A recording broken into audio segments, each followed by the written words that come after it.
the only chance that you have is that maybe your opponent is going to drop the combo. You know?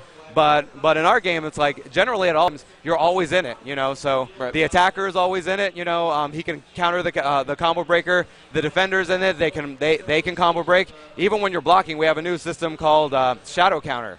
So if you're blocking an attack, when you block like one attack, you can hit medium punch, medium kick, and you'll do this thing called a shadow counter. And if your opponent tries to hit you within that shadow counter window when you're doing the shadow counter move, and if your opponent tries to hit you within that shadow counter window when you're doing the shadow counter opponent, and you'll start to do a combo. So it's to try to deal with situations where your opponent has you locked down in a corner and is just doing block string, block string, block string. It's kind of like, you know, like almost like an alpha counter kind of move, but you have to know that you have enough, that another attack is coming and you have enough time to stick in the shadow move. Yeah. Okay. And you have to have enough shadow meter to perform that one. And you have to have shadow meter in order to do it. Oh, nice. So you just can't stick it out willy-nilly, you know. You have to have a block of shadow meter to do it. Now, I'm sure people are using their imagination to kind of see this right now, but if you don't mind, show off some of the It's all abstract now. Let's just get in there and do it. Now, you guys just recently announced Thunder, correct? Yes. How is the response to that been? I know he's now a grapple-type character? He is a grappler. Okay. Yeah. I think we might need to... Uh-oh. Yeah. Could you unplug and plug back in the controller? This one. Yeah. Slight technical difficulty. Oh, yeah, it's not streaming without some tech issues. Mm-hmm.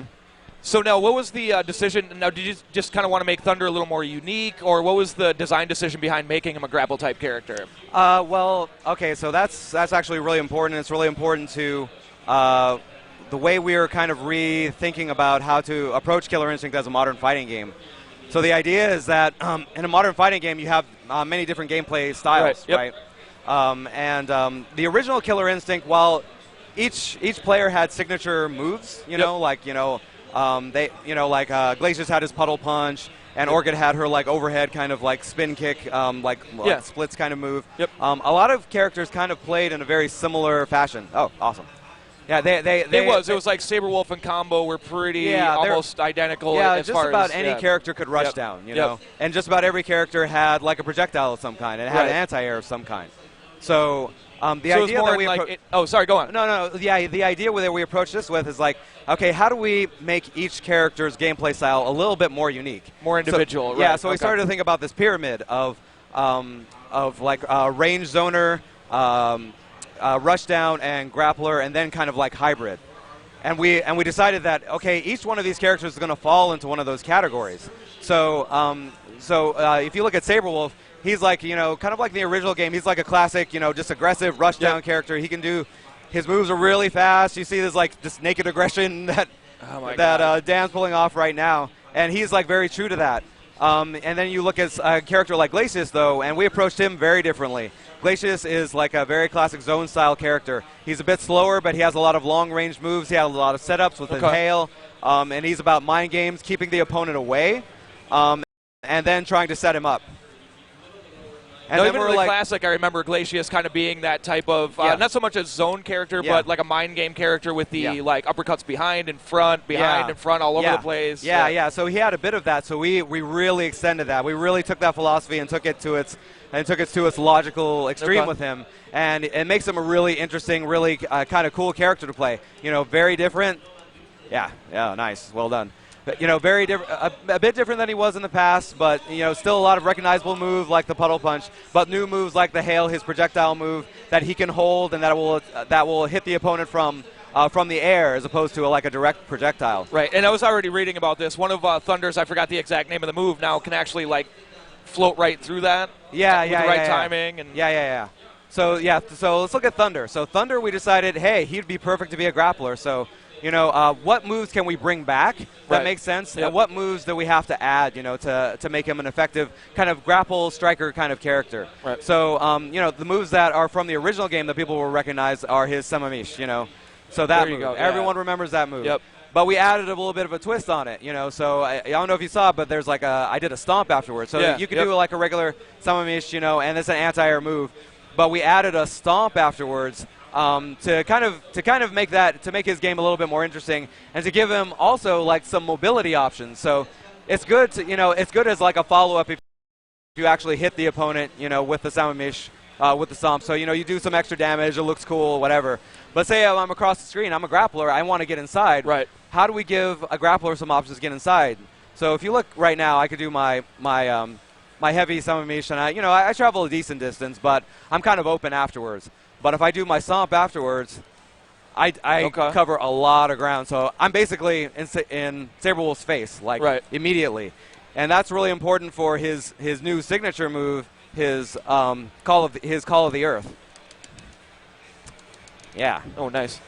The X. All right. So this move, that is his command grab. That's what's establishing him as like this scary kind of grappler style character. So that's a new move that he has. Another new move that he has is his leg slicer. So basically he dashes back and then dashes in really quickly. So it's a way. Slow. Yeah, it's slow, but it's a way to kind of bait out an attack, jump back and then jump in, and then again you're in the opponent's face and you can start a combo. Okay. Now, what kind of makes me happy seeing this in action, when I think grappler, I'm thinking, like Zangief, 360 rotations, things like that. Yeah. It seems like he's a little different, has a little more speed, and still has some basic moves that aren't just grapples. Yeah, right. That's a really great way to describe it. Yeah. He's a killer instinct grappler. Okay. We don't want the inputs to get in the way of having really getting to the core of what the character is. Right. So he doesn't have a 360 input. It's just a basic quarter circle back for his command throw. And just about all the characters in the game are like that. The most complex move we have is a Dragon Punch style move.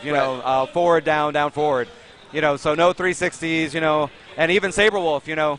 His moves are back, forward, down, up. He used to be a charge style character, but now there's no charge, And that was one of the things that I kind of had to wrap my head around is you don't have to charge anymore. It's just a simple back forward. Yeah. Simple back forward, and it allows the Saberwolf character like Dan. Dan is he's like a pro Saberwolf character. He's super aggressive, and it totally suits his style. He doesn't have to worry about charging. He's just like, hey, when can I stick out my next move? Well, I think that was one of the small issues with Killer Instinct. It was so easy to tell, if somebody's going to throw out a move because they're kind of just sitting there for a second waiting for that charge. Yeah, totally. Yeah, and that's something that players have noticed, and it's definitely different about this game, is that it's super fast. Right. It's like, especially when you see a character like Saberwolf going at it, his moves are really fast. It suits a really distinct rush-down play style, And that was very important for Saberwolf, that his play style is like distinctly rush down, not kind of like a hybrid. He's just in your face all the time. It also makes him a lot easier to get into. Because if he's no longer charged, it's a lot easier for a new player to hop in and back forward. They can get And I will say, having people, I said, I have an arcade machine in my house, and every once in a while, I'll, beat up my friends or whatever. But it is, I don't know why, I guess it's a fighting game thing, but it is hard for them to understand. I'm like, no, you have to hold it for a couple seconds, then hit forward. Yeah, it's definitely one of the hardest things for new players is that charge input. Really? Okay. To me, it seems like second nature, but I guess, so. Yeah. We're used to the timing, but for a new person, it's like, how do I know how long I have to charge? Right. Well, and then for that, too, if you're playing Saberwolf, it'd be like back, forward, and then a button, and then you still have to charge forward and then hit back. So, that's slick. Now, does Saberwolf is that still how the Link setup works? Is like if you hit back, forward, linker, then forward, back, or is it a little bit different than that? Well, it's basically all the linkers are basically special moves. So you just repeat whatever special move it is. Right. So with Saber, he has this move, a Ragged Edge. He dashes forward with his claws. So basically, instead of the reverse, now it'd be like back forward, linker, then back forward again, and then back forward. Or then down up. His anti-air is a down up style move. And you use that, as an ender. Most of those moves are also enders. You just have to use the hard punch or hard kick version of that move to end. Okay. And ending is super important. I don't know if you're noticing on the screen when damage is being done, but I'm gonna start a combo, and you'll notice on the life bar that there's this big white thing. Yeah. And basically that's potential damage. And in order to cash in that potential damage, I have to do an ender. Okay. So if I don't, then that potential damage is just sitting there, and it gradually goes away. So it'll incur. So you're like, oh, there's all this damage sitting on the table. Yeah, dude. And now I was going to ask about this too. The bar, over the combo meter there, what is that all about? Okay, yeah, the bar over over the combo. Oh, right here. Yeah. Yep. Okay, yeah, the With bar, the green lights right there. That's called the bar that's filling up right there is called our KV, our knockdown value. Okay. And basically, once that fills up, the combo drops. So the more moves you do, the more it fills up.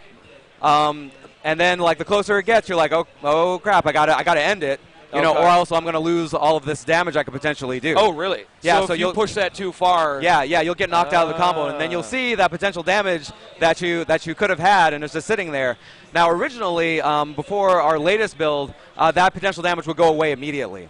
But now it kind of sits there and it kind of goes down. So do you have a chance to jump back in? You have the chance to jump back in. If you can jump back in and even do a small combo and do an ender, you get all of that damage. You can still get all that back. All that damage comes back. That. So it encourages a really aggressive playstyle, which is also really important for us. That Killer Instinct is all about aggression, getting into the opponent's face, doing cool stuff.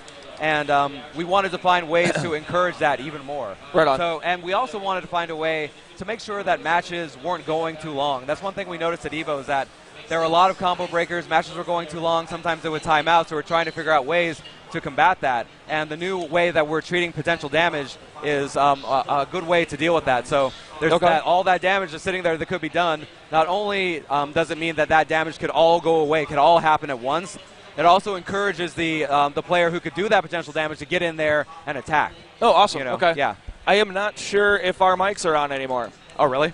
Yeah, it went really quiet. Are we on? Okay. I just couldn't hear myself, so I'm like, I feel like I'm deaf. Yeah. All right. Another thing, too, I know recently there was another character tease. Yep.